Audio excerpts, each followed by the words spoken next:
2026 has barely begun and we're already seeing a massive onslaught of gun control bills at the state level, enter committees, or even brought up to a vote. Honestly, I'm a bit surprised not a lot of people are focusing on what's happening, so let Wubba Bubba fill you guys in on a couple states that you should keep an eye on this year, that often get overlooked by the likes of California, New Jersey, or New York, when it comes to the fight for the Second Amendment. Enough rambling, let's just get into the video. Getting the big one out of the way, Virginia has once again become the epicenter of a massive campaign to restrict gun rights. I say once again because Virginia was at the same crossroads in 2020 as we see today. The 2020 Virginia gun control situation was pretty insane to watch unfold. Massive gun control bills arriving at committees, representatives threatening to use the National Guard, many police departments openly disapproving these bills for one reason or another, law-abiding citizens being visibly pissed, and ending with one of the biggest Second Amendment rallies of our lifetimes. Not to mention peaceful too, despite the media and governor fearing outside extremist groups planning a coup on Virginia's capital. Mr. Medicare actually did a pretty good job covering it back in the day. I would give it a watch if you can happen to find an archive of his video. But anyway, the final result of this whole fiasco was still a defeat for the Second Amendment in Virginia, but it could have been way worse if citizens didn't voice their concerns. But today's situation in Virginia feels a little bit more dire. This current wave of gun control bills was likely caused by the 2025 Virginia elections, with Democrats both securing the governor's seat and the attorney general's seat. So with the power of vetoing anti-gun bills off the table, gun grabbers pretty much have a pretty good chance to push whatever bill they seem fit. Let me briefly go over a few anti-gun bills that are aiming to become law. House Bill 40 and Senate Bill 323 deal with unserialized or unfinished guns,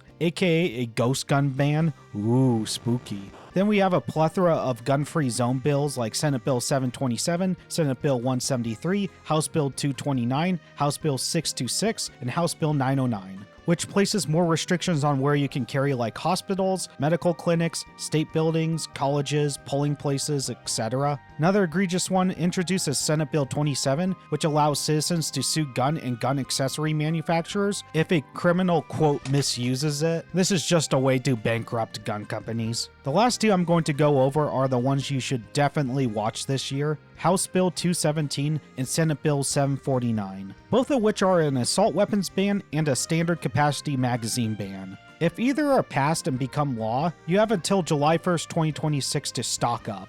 The ones I showed you today are the most egregious ones in my opinion, but this isn't even half of what has been introduced this year. So for the sake of brevity and to get this video out, I'm going to have a link in the description to a page on Virginia Citizens Defense League that will have live updates on all of these egregious bills. But to get back on topic, the ones I've mentioned have passed either the House or the Senate and are inching their way towards the governor's desk. So yeah, it looks really bleak for the Second Amendment in Virginia, but nothing is set in stone yet. Okay, time to move on to another state to look at in 2026 because there's a couple. New Mexico is kind of that silver tuna for gun grabbers, but despite how much of a foothold they have in the state, the citizens have always pushed back hard. For example, the governor of New Mexico in 2023 just suspended the right to carry a gun in Albuquerque. What was her reasoning? Well, criminals break the law, so let's just ban carrying a gun. It is time to declare an end to this kind of violence.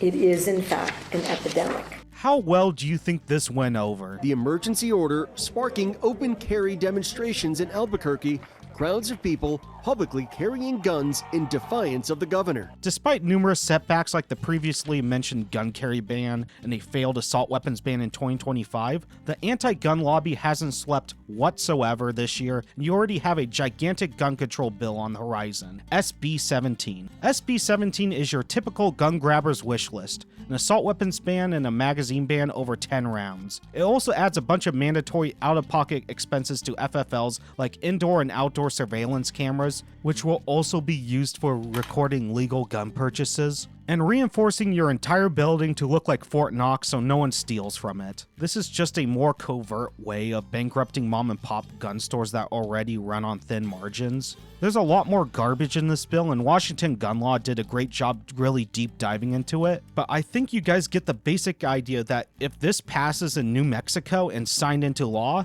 New Mexico is fucking toast. It's going to be really close, and I'm really rooting for you guys to defeat this. Big hallelujah. As I was editing this video, Senate Bill 17 has officially been defeated. For now, citizens and gun rights groups have once again proven themselves victorious, and their resilience in New Mexico should be emulated in every state possible. Washington, arguably the worst state to live in as a gun owner right now. And in record time, I should also add. But if you think it's bad now, well, hold on to your butts because there are already multiple anti-gun bills in Washington trying to become law. Let's start off with Senate Bill 5098, which restricts the possession of weapons on the premises of state or local public buildings, parks, or playground facilities where children are likely to be present, and county fairs and county fair facilities. Currently, it's in the House committee, although it was passed in the Senate. This next one's probably going to piss a lot of people off. House Bill 1132, which restricts how much ammo you can buy per month. Then we got House Bill 1386, which imposes a new tax on firearms, firearm parts, and ammunition. I wonder what these same legislators would think if you tried to introduce a poll tax. Next, we have Senate Bill 6055, which increases fees for trying to get a CCW from Washington State Patrol. Next, we have HB 1504, which basically mandates liability insurance to own a gun. I could keep going, but honestly, do I want to depress you that much? If just half the bills I mentioned passed in the state, I would honestly have to say that Washington State is most likely the least gun-friendly state in the whole United States. The main reason you're not seeing all these bills pass into law is both from sheer incompetence and disgruntled citizens airing their grievances towards these sweeping restrictions. Hopefully one day, urban voters and legislators wake up to what effects this has on Washingtonians from all walks of life.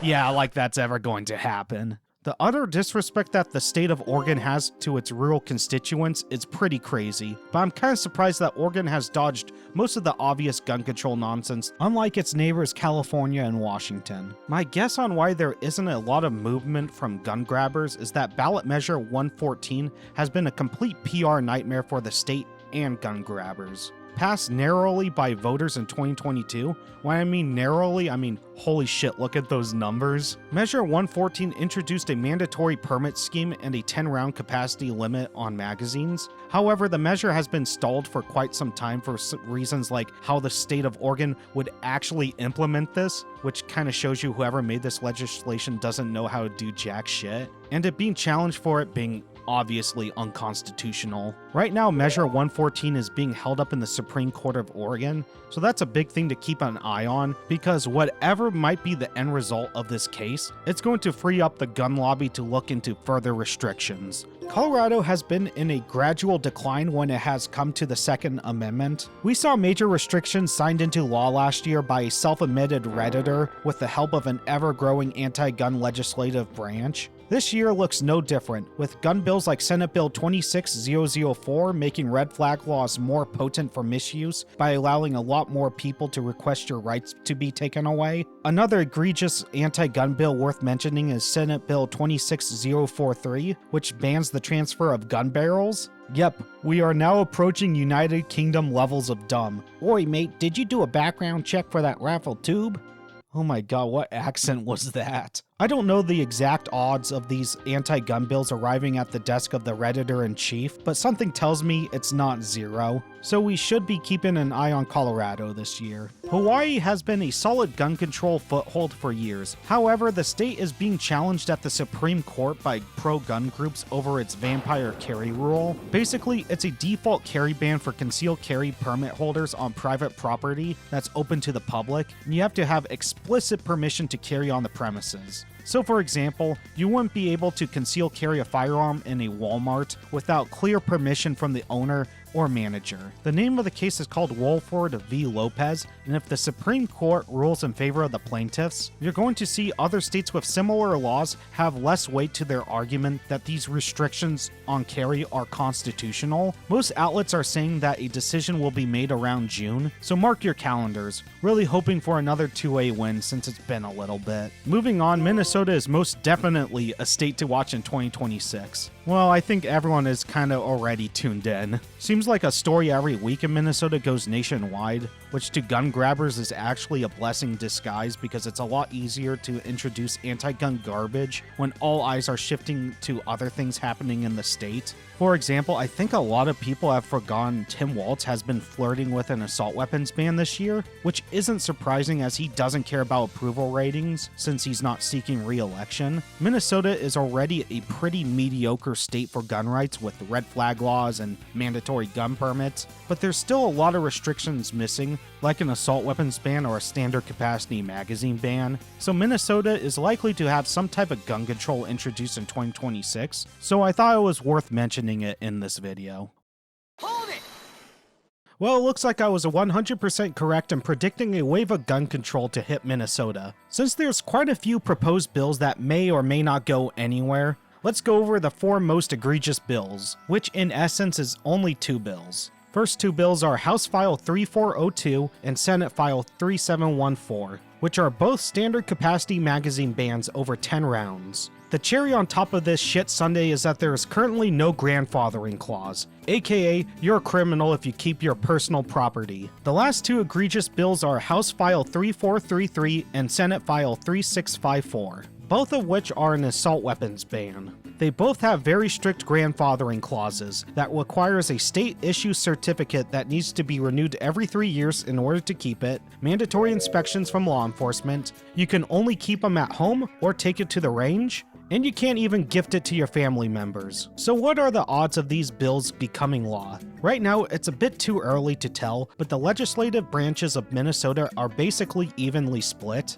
so it's going to be a lot harder for Democrats to pass these bills in both chambers. Okay, on to the last state I'll be covering today, Rhode Island. They finally passed an assault weapons ban last year. You actually have until July 1st, 2026 before it's cemented in law, so if you're eyeing something, Rhode Islanders, I'd make sure you grab it now. Although there hasn't been any new gun control bills that have been proposed yet as of the making of this video, I don't think that's going to last long just solely looking at the legislative makeup of Rhode Island. Okay, that's all the states I wanted to bring up today, but there is one more thing I want to discuss. For this last segment, I wanted to predict what type of anti-gun legislation is going to be popular this year at the state level. Years past, it was the mass adoption of red flag laws.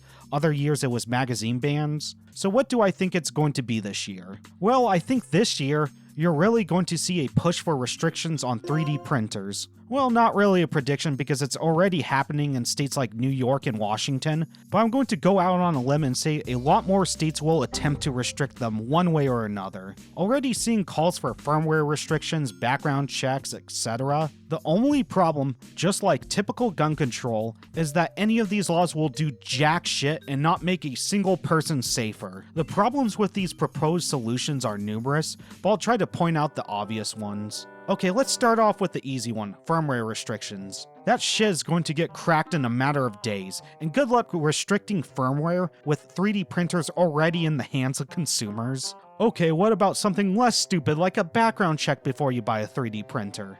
Well, there's several obvious problems. First, a criminal would just purchase it in another state that doesn't require a background check for a 3D printer. But if he didn't want to go through this hassle by driving across state lines, he could just hire a guy with a clean record to pick up several in his home state, or he would just steal one. The physical restrictions on 3D printers is just nonsense. Oh, what about just restricting the 3D printed files? Well, good luck with that one. It's honestly easier to crack down piracy than these files, since they're not really that big in size, which allows them to be easily sent through a myriad of methods. Right now, California is going the route of suing people who send these files, but just like piracy, I feel like the numbers are just going to go up, and it will quite literally be pointless to go after everyone. The last thing you might hear from some of these people is that it would make a lot more sense if you banned or restricted 3D printers federally. The amount of pushback this would cause would be historic. 3D printing is currently being mass adopted by citizens of all walks of life,